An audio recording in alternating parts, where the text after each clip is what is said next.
If I was you, I'd be saying things like, it'll be your competitor that hits that 10K first. Oh. Like, or whatever the case is. Think of the things that they're niggling on their mind. Like, even everyone says followers don't matter. Everyone's thinking about it at the end of the day. Like, everyone is actually thinking about these things. Like, hit the metrics that are niggling on your mind before your competitor does, because it's just going to be another kick in the teeth when they do. So the first step here is learning how to actually create a video. Taking Jen's copy there and just putting that into a new ad campaign.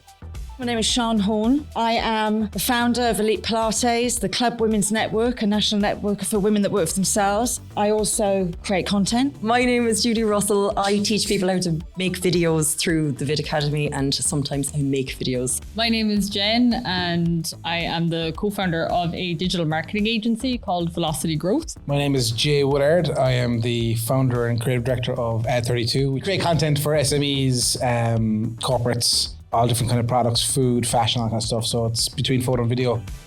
Welcome to episode 27 of Unbranded. Today, oh lads, I'm so busy and so tired that I couldn't come up with ideas. And I ran the ideas past the lads. I was like, politics. And because the elections are coming up, and we were like, no. And then I was like, how growing up influenced you. But I think that the episode that we've decided on is actually going to be really interesting. It's all on the psychology of marketing.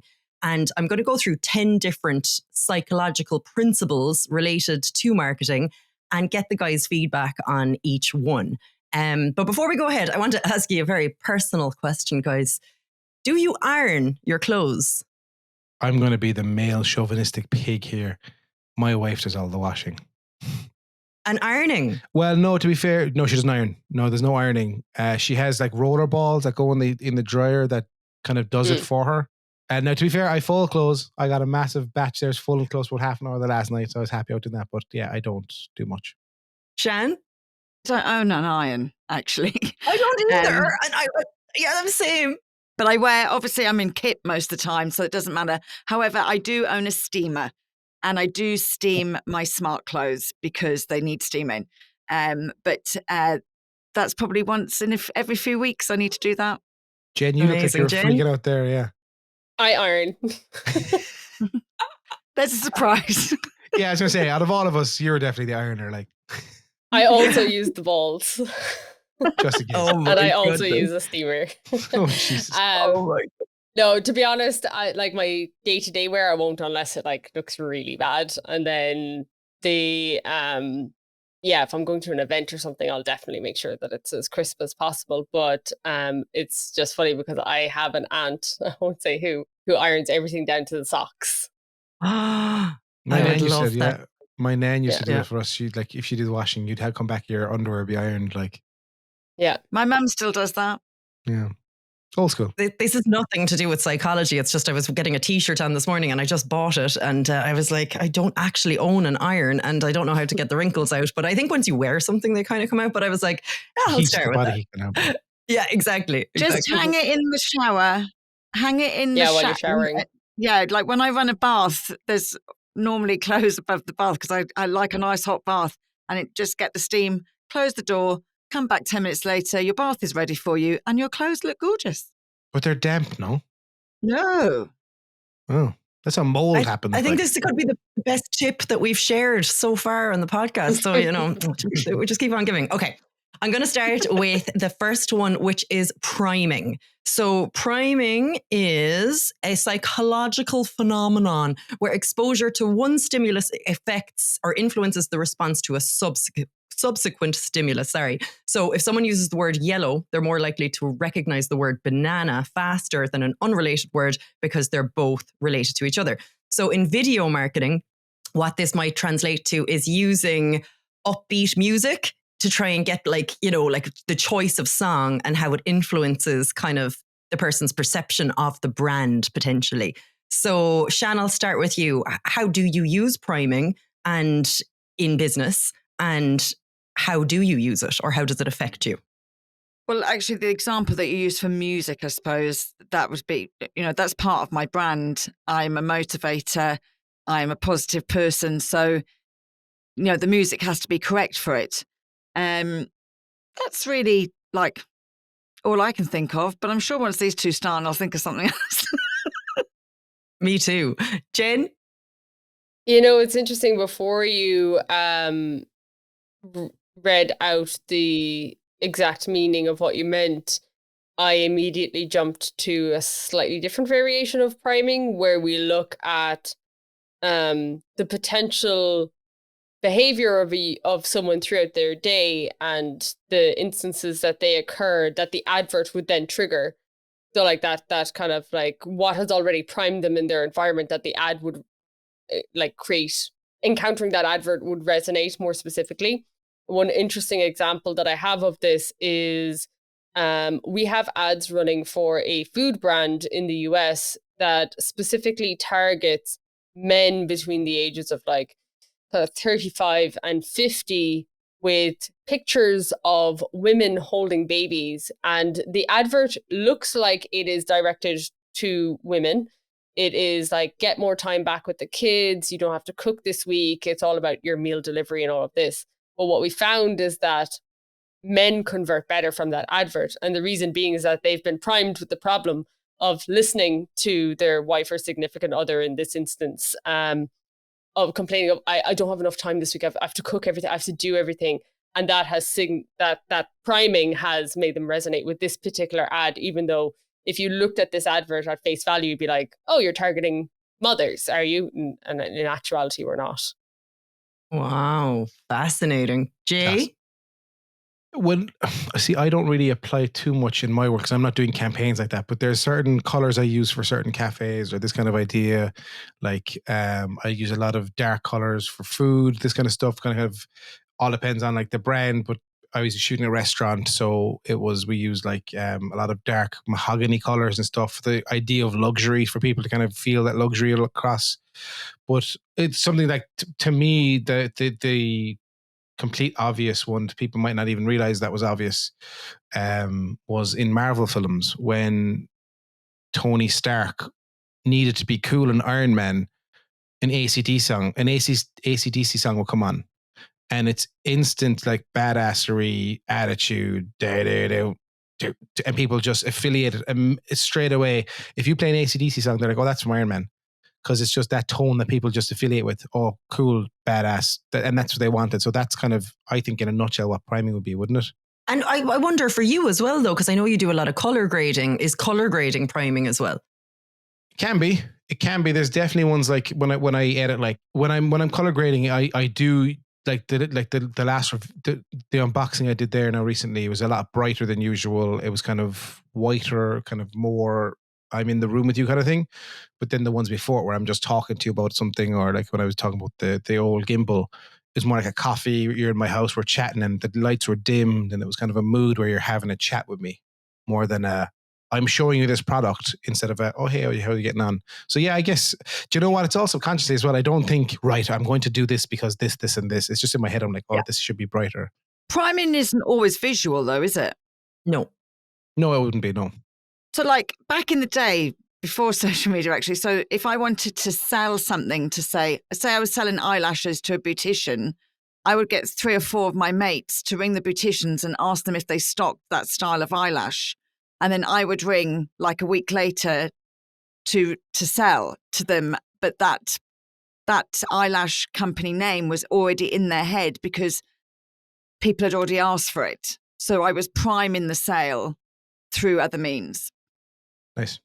Absolutely. Yeah. And I'm glad you had time to think about that, Shan, because I knew that you'd have a good one for priming, but I think I by throwing the music and the video thing, I probably made it very niche to the thing. But I think that's a better example overall. I think that's brilliant. Okay, I'm going to move on to the next one. The next one is reciprocity. And this is something that I rely on quite a lot. It's a social norm where people feel compelled to return a favor or kindness. The principle can create a sense of obligation, encouraging people to reciprocate. So an example would be a restaurant giving out free mints with the bill, leading the customer to tip more generously. But in my example, it's offering free content on YouTube so that I'm giving something away. Now, again, I'm not doing it like with how many videos do I make based on how many customers come from those videos? Like, I'm not being strategic about it, but I want to share content. And I know then that people find the videos and then they're more likely to kind of bring me on for video training. So it does work. But Jay, as a videographer, do you think that this can work for you as well? Yeah, I think like that with the YouTube stuff, like Jen does, like she'll say in her videos, like comment below, or here's the free PDF, whatever it is. Like with us, especially like this is one thing I want to talk to you about, because I'm launching a digital product soon, and I want to hear your thoughts on it. But like the idea is that I have, it's 200 content ideas is basically is the thing I'm selling. But like again, I'm going to break that down into maybe 10 bits, 15 bits out for free. So you'll see it, you'll comment, you'll like, or you'll say, you'll comment below and I'll send you the link or whatever it is. So you're giving that content away for free, hoping you'll get a follow, hoping you'll get something out of it, I think. And that's how I would do it anyway. And that's how with brands. See, with the donuts, way back when, is I did National Donut Day and I gave away 600 free donuts, but it was just monstrous. Like that cost me maybe 400 quid to do that. But we had the huge 500 people outside the door. We had national press. We had videos, photos, this stuff. And again, like that, it's because it's the illusion of free. But some people got stuff for free, but the majority of people didn't. They would have bought coffees. They would have bought drinks. They would have, this whole thing. And that's there's always a want back in there. Jen, do you find that reciprocity works in advertising? Yeah, it's one of the 7 principles of persuasion that we use. So like there's a book, Robert Cialdini's Psychology of Influence, and reciprocity is one of the core principles of persuasion and advertising. It has been saturated to a degree. I think we joke about it internally as like, there's reciprocity marketing and there's expectation marketing. There's if you are doing something with a significant expectation of return, then sometimes it actually falls flatter than the sense of authentic generosity to it. Longer term, we find, which is interesting in of itself.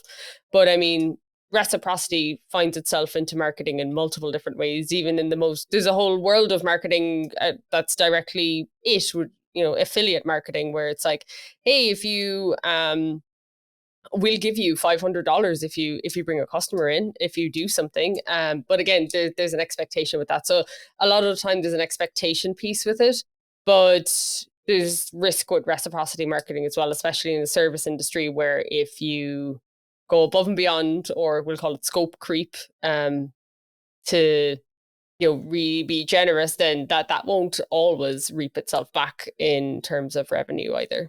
Interesting. Yeah. And I think I love the expectation, because that I think that is what happens. You're like, oh, I'll put out this video. I'm hoping I'll get like 1,000 views and 5 subscribers and a call about a workshop, and then you don't. So like you almost have to drop the expectation. I do anyway, and just hope for the best in the long term. But Shan, what do you think of reciprocity? Sorry, I just laughing at the words. I'd never heard that word before in my life. But now I know what it means, which is great. I mean, I kind of live my life doing this because, in my work life, I work for, I'm a director of a non-for-profit, so I have to work for free. So, however, hopefully that comes back in other ways. And so, yeah, I kind of believe in it. I think you have to be really careful in a marketing perspective. I know, for instance, in my bricks and mortar business, if we offer something for free, we are offering it to the wrong people, because I don't want to teach those people. We used to do it back in the day when we first opened. Come and trial a class, but you're actually teaching people that aren't that interested in what you've got to offer. And then that's not good, because that affects the other people in the class that really want to learn. So it doesn't work in that situation for us. I'd rather give someone a €50 voucher to put towards the pack that they're going to buy, because then that they have an interest in what you're offering. So I think sometimes it works really, really well. Like we always talk about that free sample. And Jay, you were just talking about, offer the 10, and then that obviously upgrades them then. And I think that's when it works really, really well, that it's carrot and stick, isn't it? And you're getting to show your wares before someone goes deep, and pays the extra. I like it. I think if it works well for a business, it's definitely worth doing. Brilliant. Yeah. And I like, a lot of these ones that I have up here as well, I haven't heard of. And a lot of them are quite similar to each other. So I might even group them together. But I think this is an interesting one. Loss aversion, the psychological principle that people prefer to avoid losses rather than acquire equivalent gains. The pain of losing is more impactful than the pleasure of gaining. So general example is that people are more motivated to take action to avoid losing €100 than to gain €100. And in video marketing, what viewers might lose if they don't act. So like, don't miss out on this, which is, I think Jen employs that in her videos, can be a great motivator. But what do you think of that, Jen? Because I think that that's one that maybe you do use. We actually just, I don't know, my Instagram is probably one example of it, but it is a massive thing that we do in Google Ads. So you've got 30 characters in a headline and you got 15 headlines, and then Google mixes and matches them, and it'll nearly always perform better when it's the loss aversion variation. So it's like, don't lose this, as opposed to get this. We have found, like, even in basic SaaS companies where they're trying to fix a problem, let's say, it is, positioning the messaging as, don't let this problem get even worse is better than we can fix your problem. So we will, fix your process this year before it gets worse. Don't lose another $100,000 this year. Don't let this happen again. We actually have split test this over and over again, and it works really surprisingly well, but it takes a minute to think about how you're going to say it. So normally when we have a spreadsheet that will go out to client with all their headlines and descriptions, there'll be like the problem and the solution, which is one way to look at it. And then there's the problem exasperated, which is a second variation, which is essentially the loss aversion, I think. Wow. And like, I'm trying to put that for my own kind of company. So instead of like learn how to create videos, it would be like, don't let your competitors get better at videos than you can be, kind of thing, which is a totally different approach, and maybe something that I haven't done before because I'm like, it sounds threatening or something like that. Or maybe it's not like the Irish way to kind of speak like that or something. You're too nice, Judie. You're too nice to take that approach. You're too nice to take that approach, Judie. Just don't. And do you think that I shouldn't then, because it actually is against my brand? Yeah. I'm joking. 100% go for it. Yeah. Oh, sorry. Yeah. If I was you, I'd be saying things like, it'll be your competitor that hits that 10K first. Oh. Like, or whatever the case is. Like, think of the things that they're niggling on their mind. Like, even everyone says followers don't matter. Everyone's thinking about it at the end of the day. Like, everyone is actually thinking about these things. Like, hit the metrics that are niggling on your mind before your competitor does, because it's just going to be another kick in the teeth when they do. So the first step here is learning how to actually create a video. Yep. Taking Jen's copy there and just putting that into a new ad campaign. Shan, you were about to say something. Annie, brilliant. You're writing as well. But tell me also what you're about to say, and also what you think about loss aversion and if you use it. Yeah, I use it. Do definitely use it all the time. I was just laughing because actually I've got a wait list for my power hours at the moment because I'm full, but now it's going to look like it's loss aversion, but it's not actually. I am genuinely full. I've got too much going on. But look, it's FOMO, isn't it? People are the fear of missing out. I do a lot of eventing. The minute we get down to the last 10 tickets and you put up 10 tickets left, then suddenly 15 people want the 10. So it definitely works, and we would use it a lot, especially for eventing, because it just works. People don't like to miss out. Absolutely, and that kind of combines with another principle. I think all of these kind of have a match in here, but it's scarcity, and there's a whole book on that I think we talked about before. But like, people assign more values to opportunities that are less available, and the limited or running out is something that really gets people going. But on that, Jay, loss aversion and potentially scarcity, do you use that, or do you fall for it, or? Yeah, well, I definitely fall for it before, but I built an entire business on FOMO, like sold out. Can't get them. They're sold out. The donuts were sold out for the first 3 months and you couldn't get them. Like, and that just, everyone was talking about, they're sold out. There's queues. They're sold out. Oh my God, it's gone.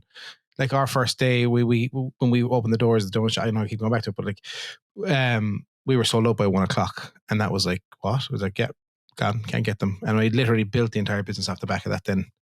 I don't do it as much in my own marketing for my personal brand. I should. I don't, to be honest. In fact, do you know what? Again, it's the same fucking scenario as always. I never market myself. I should. I market everyone else, but I don't market my own fucking business. So I have to start doing that properly. But I do have a few ideas that have come down the line. But I'm definitely going to take this episode and write shit down and like just make sure I have all these pillars, you know. But FOMO is such a seller. I like In when I was Now, younger. I've seen you use Scarcity. Go on, sorry. I've seen you use Scarcity. I saw I remember you put out an email and I thought that it was brilliant. You were like, I only have 2 spots or something available for videography or something in January. And, you know, I thought that was brilliant because it shows firstly that you manage your time really well. And secondly, that like, you know, you're in demand and stuff. And I was like, that's really cool. Yeah. It's true. I forgot about that actually. Yeah. So like this with the strategic partnerships, like we have limited availability on that. And yeah, you're right. Sorry, apologies. Yeah. So like that kind of thing, like I did put it out there and stuff. Yeah. Again, subconsciously, So you have to be careful though as well how you use this, because you don't want it to go extreme like smoke and mirrors. You know, I was watching actually on Instagram last night. There's a clothing line called Moody, great clothing line, athleisure, and she is closing down. And she was speaking last night about from the outside, it looked like she was very busy, doing very well.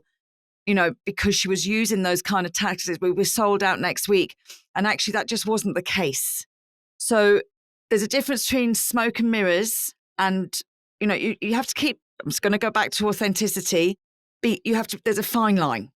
So, you know, I think, you know, last night she got 800 orders in for her clothing range yesterday because she was honest with people and said, you know, it's not the case that like we're taking loads of money. We're struggling actually, and now we're closing down because we didn't get the support. And suddenly on the last day, she gets the support. But that is a different kind of support. They're not loyal, and you know they're not going to be buying off her every week. But she had created an essence that probably she should have thought about much sooner. I don't want to say that because I don't want her to think I'm thinking that she did something wrong, because she didn't. She had a fantastic business. However, sometimes a little bit of honesty to your clients, there's no harm, you know. Sometimes we've got to ask. Yeah, I think that's a great point. I think all of these principles are great once they're backed with authenticity. Like, you know, I remember trying to sell courses once, and your man was like, who was my trainer, he was like, offer a webinar. And, you know, just keep saying it's sold out. And I was like, 5 people have signed up for it. It's very obviously not sold out. Like, I can't actually do this because when the people join, they'll see. Like, it's so obvious when I think you can use these principles to pump up about 10 or 20%, but you can't go from 0 to 100 on these principles because it will just cause your demise potentially. Yeah. Okay, I'm going to go for a really cool named one, and I'm probably getting this really wrong, but I love this one. It's called the Baader-Meinhof phenomenon. Now, what I would call this in my workshops is the familiarity principle. If someone is familiar with your product, they're more likely to buy it in the supermarket. Hence why companies spend $1 million on the Super Bowl ads. The Doritos, the blue Doritos, you see them on the Super Bowl, you go into the supermarket and all you can see are the blue Doritos kind of standing in front of you. So like with video, you know, you might put ads on something on Instagram, or the politician that I'm working with at the moment. If you're more familiar with that guy's face through posters or through social media advertising, when you get into the ballot, the chances are the psychology is running in the background and you click yes to that person, even if it's negative or positive. You know, it could be either. So how do you guys use Baader-Meinhof phenomenon or familiarity when it comes to your business? Jen, I'll go for you first. It's interesting because up until about 2 years ago, we used to do the 7-point system where it was like 7 points of contact with a brand allows it to stick. It's the ad recall lift, essentially. That has significantly changed primarily since the launch of TikTok with shorter memory spans. We're looking at 18 to 24 point systems. Like, it's significantly increased in terms of like the amount of times you need to see something is significantly higher now than previously. And there's multiple reasons for that. TikTok, short memory, the saturation in the market, the sheer volume of ads we see every single day compared to what we did 15 years ago. But it's interesting because we use it, you have to use it. There's no 2 ways around it. You have to, you know, become known to get bought or to be recognized, and, you know, trust builds with that. But the interesting piece of it for us in advertising is the sheer frequency. And actually, interestingly, to just touch on the scarcity piece, is we find one of the best ways to overcome that is with scarcity, with the purpose of urgency, as in like, you know, there's not many left, but if you buy it today, you can have it. I know you don't know us that well, but you know, you could take a chance today. So we do that, particularly in the e-commerce side, where they can see so many are left today. There's only 10 have sold today. There's all, you know, the social proof can help pick up some of the slack on this issue, because it's becoming a bigger issue for sure. Or a countdown, Jen, like that. Like there's only 10 hours left in this sale. I got done for it the last day. I paid €70 for something. It was like 10 hours left. I was like, fuck, I better buy that. Yeah. I did that on my course when I launched it first after the 100K Instagram course. I just did the countdown to the wait list, the countdown to start it, and all of that stuff. But again, it's because there was the numbers to fill it. There wasn't the smokes and mirrors, which was like a scarcity with for the purpose of getting people to move urgently is more strategic than you know, the vanity of, oh, we're sold out. There's the strike the balance. It's for Jay, like in the donuts, it was like, right now there's going to be people here waiting outside at 8:00 tomorrow morning to make sure that they get it, because they have this sense of urgency due to the scarcity. But if no one's experiencing the urgency for your scarcity, then that I think that's the first signal that everything is going wrong. Yeah. So funny, because I just had a conversation with someone and I said scarcity and they were like, what's scarcity? And I was like, that's how you say it. And I think I've said it a few times. I thought that it was pronounced scarcity until I'm 38 years old, and scarcity, I need to practice it a few times. Shan, on that kind of familiarity principle, do you think it works for you? Do you employ it? 100%. Obviously, you know, in my business consultancy, they see me all day, every day, being very open and honest, talking about business.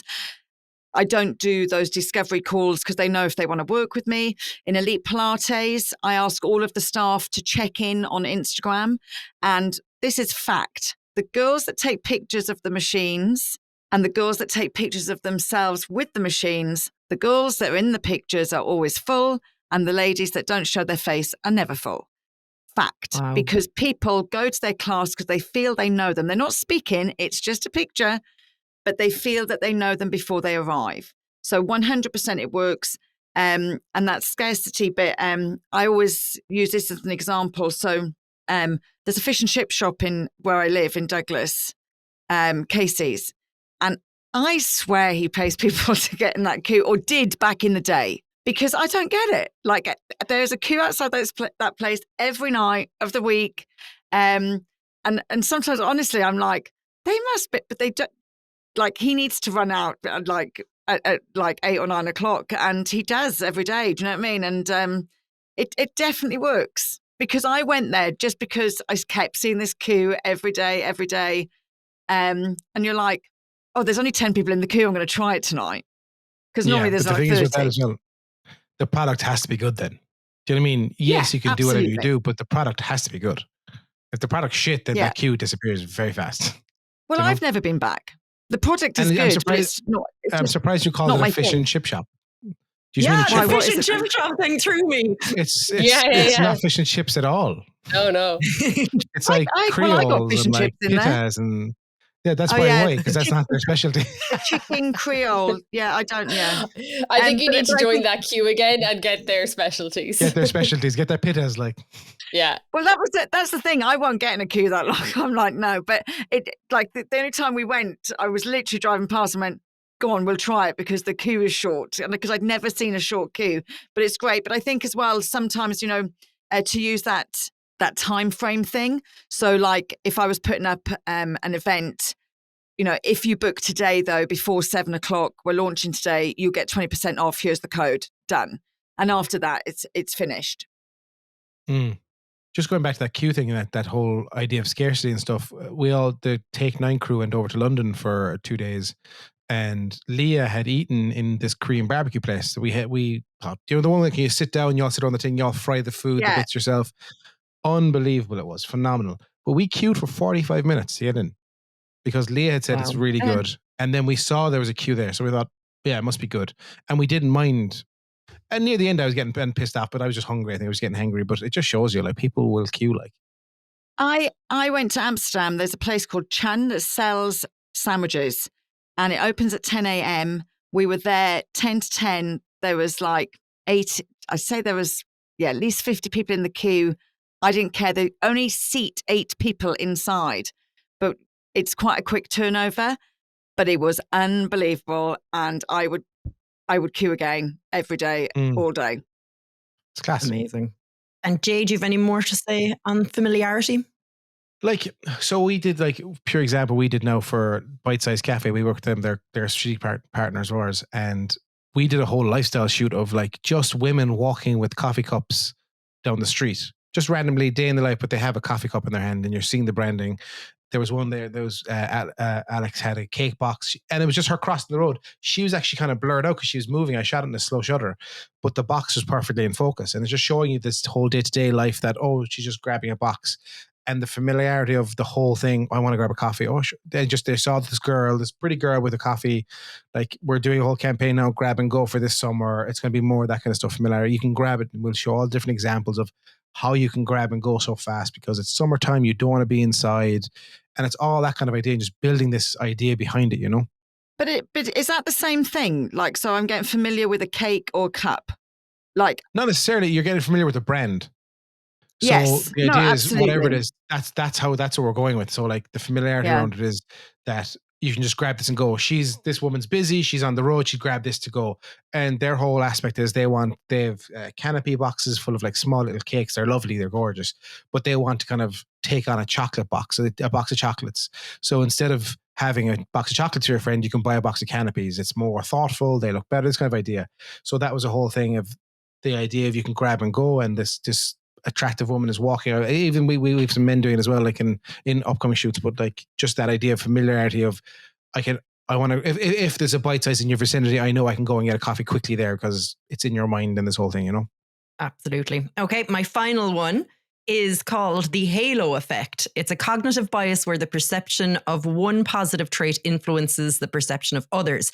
Essentially, if we find someone or something appealing in one aspect, we tend to view other aspects positively as well. A general example is assuming a well-dressed person is also intelligent and competent just based on their appearance.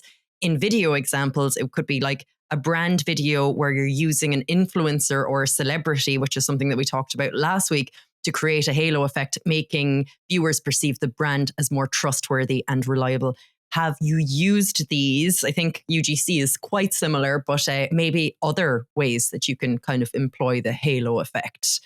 I'll go to you first, Jay, please. Yeah, I've used it several times. Again, I would put this down to the influencer effect, where I would bring in influencers, I'd offer them free product, this kind of stuff where they're talking about it and then becomes user-generated content.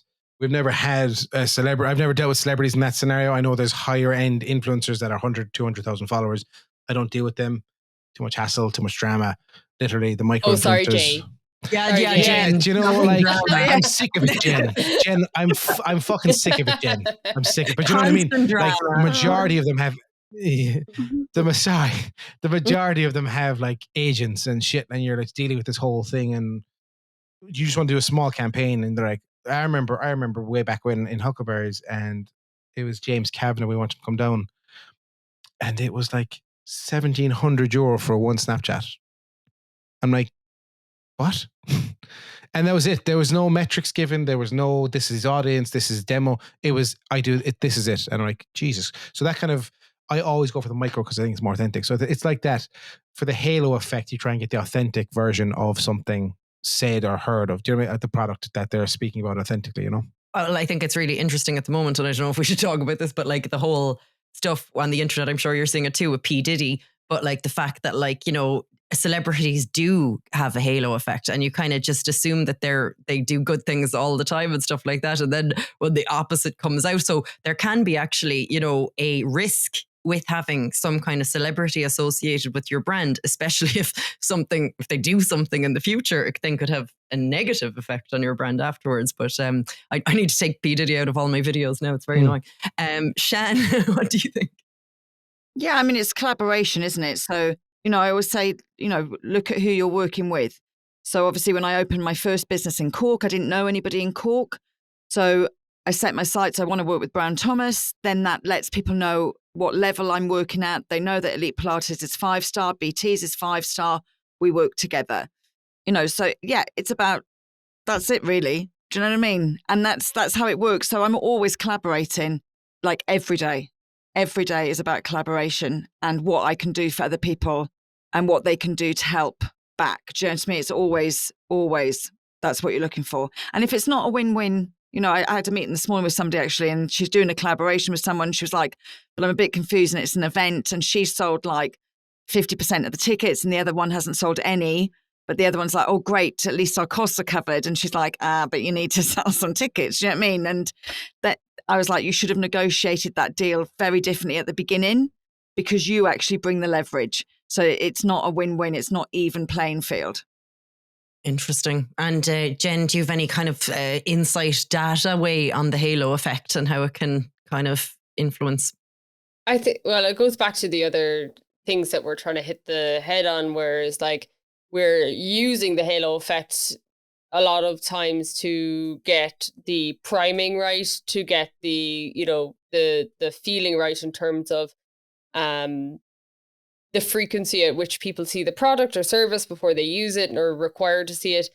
But so, I mean, every example here already is probably tied directly into it. And I don't have any major other examples than what Jay and Shan gave here. But one interesting thing, because I was reading about this recently, is something, and this is totally not business or marketing related. Well, it might be actually to a degree, but the most important thing with this is a self-reflection on it. So, for example, if there's 2 doctors in front of you and you have to pick one to do a surgery, one is clean cut, clean shaven, shirt, tie, long white coat and a pair of pants and looks fabulous. And then the other doctor is head to toe in tattoos, but they have the same title, same amount of experience. The likelihood that you choose the clean cut guy is much, much higher, just based on this kind of halo effect. However, in the same breath, you're more likely to have a better outcome from your surgery from the guy covered in tattoos, because he has theoretically overcome even more just by virtue of his aesthetic to do the same job and to do the same work. So the halo effect can actually be detrimental to yourself in so many instances as well, where you're looking and judging based on what one thing about a person is, what assumptions you're making about a person based on one aesthetic thing that you're viewing, when actually if you spin that around, you'll probably more times than not find that the other person potentially has had to work a lot harder to achieve the same things by virtue of not having the halo effect. I love that example. Yeah, I've had it. Yeah, I'm always going to choose the doctor with tattoos. Yeah. I've had that scenario happen to me when I've gone to pitch clients for projects and stuff, where they're like, oh, we've met with another agency and stuff. Oh yeah, perfect. Yeah, chatting away. And like, they were very, prim and proper, and they did a proposal and all this kind of stuff, and they chatted through and this stuff. It's like, but you've just come in and talked to us like a human and had a coffee with us and just talked about it and how you do it and stuff. And I got the projects in the end. Do you know what I mean? It's just, it can be completely detrimental. You are being prim and proper. You are being proper in business and stuff, but there's that personal connection that needs to be there. Like, and that's why people have to show their face because we buy from people, and there's somebody for everybody. And, and you're not for everyone either. Somebody else might want that white collar and the proposal, but you're working with the right people if they get you. So that's why we need to show our faces. Brilliant. Agreed. Okay. And I'm just going to finally go to Jay, because you said at the beginning of the podcast, you had something to ask us, I think. Yeah. It's just advice. It's just help. It's something. I'm launching a digital product, and it's somewhat of it's a high enough price point. It's €49 for a digital product, but I have different ways and means about it. But I want to get your opinions on, have you bought digital products? What made you buy that digital product around that price point? Like, I have the ideas that I don't really have a email marketing list high enough yet. I have about 30 or 40 people on a list which have done stuff for me in the past, and I have all them. But like content, obviously I'm putting out, like I said earlier, I'll have like the different examples of like just videos of me working, and then like, comment below for this and this. But just to give an idea, if you have it, or any, like, just wanted to chat to you about it, launching it. I haven't actually officially launched a digital product per se, ever. I don't think. I've done free stuff where take this PDF, take that, do this kind of stuff, but never actually a paid. But I think I'm missing out with the email list. Probably not. Can I show you an example of the most recent one that I purchased for slightly lower, probably around the $45 mark, and maybe that'll kind of spark something. His name is Yaka Smid, and he sells spreadsheets, and these are Bible sheets. These are unbelievable, but that's just a little bit of social proof for him from me. But that's what I want. Like, this is literally just utter value. This sheet I have is just literally just 200 ideas, and there's like a calendar breakdown and stuff. It's good stuff. Like, so his process is really interesting. So first of all, I'll send you a link to his site afterwards if anyone listening wants to check him out. His name is Yaka Smid, is how I'm assuming you say this, but it's JAKA S with a funny squiggle on it and SMID. That is the only way I could describe that. But essentially, he, straight into exactly what Judie was saying there in the opening line, where it's like the exasperating the problem. How much money are you leaving on the table right now? So you probably can look at a headline similar to that. But this is the spreadsheet. I use this spreadsheet all the time. It says who he is, but these are very long landing pages. They typically work really well for these kind of these the unlimited scroll, very tidy, very colorful. Yeah, and it was never $97.99. No. I mean, you can have the done for you version, but this is the decoy. This is all the principles that we just have gone through that embodied in one landing page essentially. All of these kind of money back are like, I know this looks excessive, but there's a lot that you could probably pull from this into even a micro landing page version. But even when you go through the checklist, which is interesting, let's say if we just click on buy my e-commerce checklist now, yes, you go through the payment process, but immediately you get into another landing page after this that is upselling you into the add-ons for this. As well, just why don't you tack on the SEO checklist for just an extra $30? It's normally $60. You end up with a much bigger cart. But someone like this could be a really interesting one for you to check out, because his suite of stuff is fantastic. He also uses Facebook advertising directly, and it's the same price point as yours, give or take. So he must be running them profitably. So go to the Facebook ads library and search for him and try find what style his ads are, because if he's able to spend $5 to make $40, then you could do that all day as well. Yeah. Could you not use it as a way to up your, if you want to add on to your newsletter? So purchase before this date, get a discount and permission, but they must sign up to the newsletter. Yeah, 100%. Yeah, definitely. It's a good idea. Yeah, it's just, I've never had that kind of idea. I've done, like, way back when with the Creative Collective, we had workshops and this kind of stuff, and that's how I used to build the lists like that. But yeah, definitely it can be seen like that, yeah. And I did it was a €1,500 course, and basically what Jen summarized there was the €1,500 course in like 30 seconds or whatever. But I think, is this using ClickFunnels? They're obsessed with ClickFunnels. It's this extremely expensive software that you create the web page in, and it has all of this built in, like the bolt-ons at the end, the customer testimonials, it's all kind of laid out for you. But I think I was paying €99 a month just to use ClickFunnels. And then it was obviously the Facebook advertising leading to the ClickFunnels. So very much about the messaging, the long web page, the leading to the cart. Like, this is a very, I suppose, scientific thing that everyone is using kind of in this space. But I just felt like, I don't know, I just felt like I didn't like it. I didn't like it. And maybe it's because I wasn't using it good enough or wasn't seeing results properly. But yeah, I just didn't like it. Is it possible to do you think, with just social and no landing page, where I'm selling from Gumroad, is it? Yeah.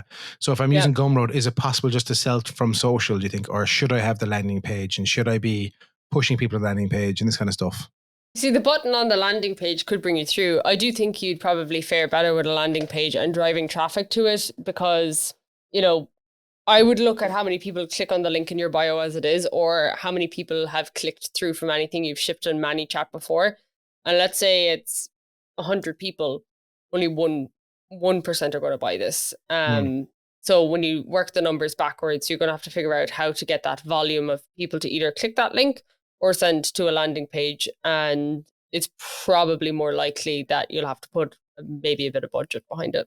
And I don't want to spend either, because, you know, sometimes if you spend on social, that they restrict if you don't pay then after. Do you find that at all, Jen? Organically, you're kind of not demonized, but like they'll hold back your organic stuff because you've paid in the past. Never. No? Completely. I feel like that's I'll put it in the common myth category, but I've never seen that happen. Okay. Good to know. I've thought about that a few times too. I was like, if I pay for ads now, are they going to discriminate against me because they know I'm a payer, kind of? So I think I would say there's probably more risk with the boost button than there is the ads manager. If you're going directly into the ads manager, you're going into a tool set and you're allocating that page to an advert that could be completely different. I wouldn't go in and boost a post that's already there. I'd think of it as two trains of thought almost. Yeah. Okay. Okay. Well, this episode has gone on quite some time, so I better wrap up. Yeah, of course, Jen. Just quickly, just food for thought. If sometimes when businesses are looking for that halo effect, they're looking at people, you know, to bring them up a level and use that effect. I think it's really important that we also remember who we can give the halo effect to, because if you're going to go in this direction, don't forget to bring someone with you. Beautiful. And be careful if we bring with you as well. Yeah. Love it. It's just nice people, Lovely Joe. Just nice people. Just nice people. Correct. Lovely ending. Brilliant. Thanks a million, everyone, for watching episode 27. We'll be back next week with episode 28 of Unbranded. Thank you to the people who are sharing our content too. It's so lovely when you jump on LinkedIn and see that someone's shared the episode and said that it helped them, you know, as opposed to just sharing the short versions, because, you know, that's the depth that we're after. So please continue sharing what we do. Ask us any questions through all of our social media accounts and we are happy to answer them. See you next week. Bye. Bye. Bye-bye.